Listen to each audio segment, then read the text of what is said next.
Hi, and welcome back to the Positive Prepper. Today I'm going to talk, or actually, I'm going to list the top 12 things that we all wish we had answers to, but we know that they will never give us the truth on. So here's my list. And they're not in any specific order, it's just a list. Number 1, Epstein's murder.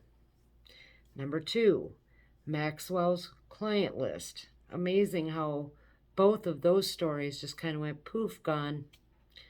Number 3, why Clintons are not behind bars. Number 4, why is Joe still in office? Number 5, which country will attack us first?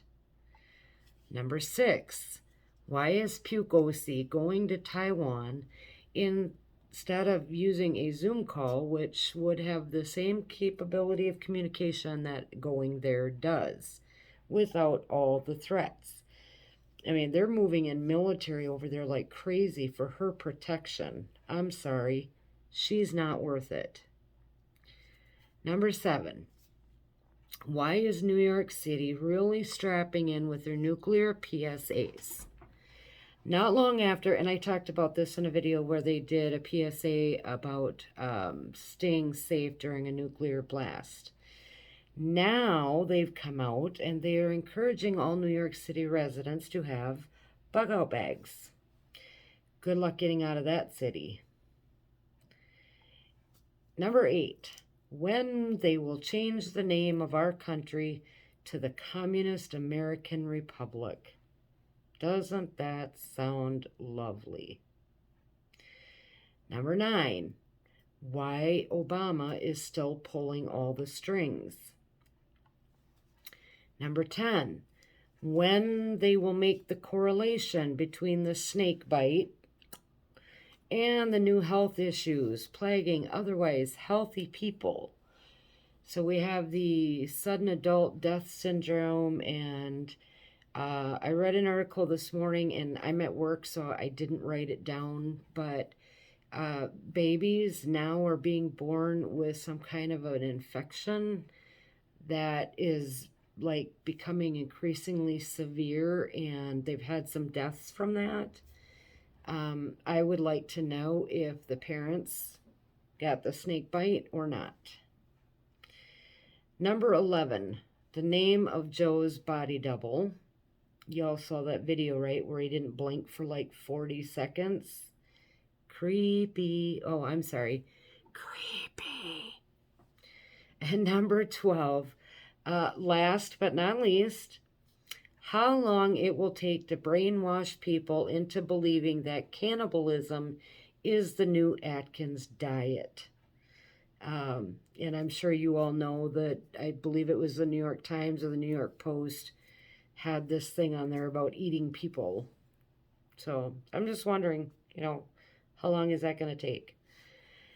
Now, I know that most of you know why they are attacking our energy grid, food and supply chains. You know why Billy is buying up all the farmland.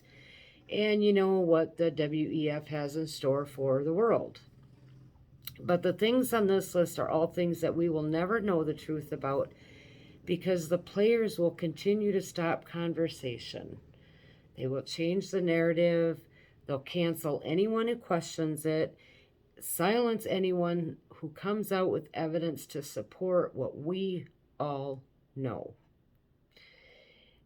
So what it boils down to is this: you will believe what they tell you, or else.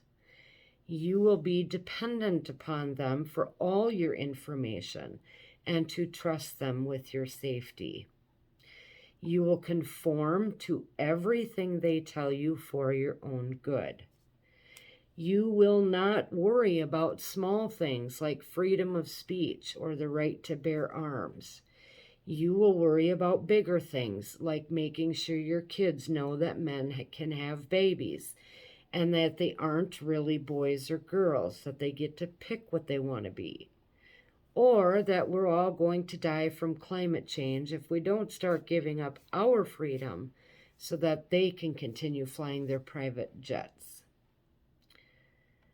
Franklin Delano Roosevelt once said, "It is an old strategy of tyrants to delude their victims into fighting their battles for them." I'm going to repeat that quote, and I quote, "It is an old strategy of tyrants to delude their victims into fighting their battles for them." This approach is working better than I think many can comprehend, and the impact of this has led us to the point of no return. Put on your armor. The battle for this country is far from over as we fight enemies both foreign and domestic. Continue prepping as if your life depended upon it, because it does. And keep praying fervently for God's divine intervention. As always, stay aware, stay safe, and God bless.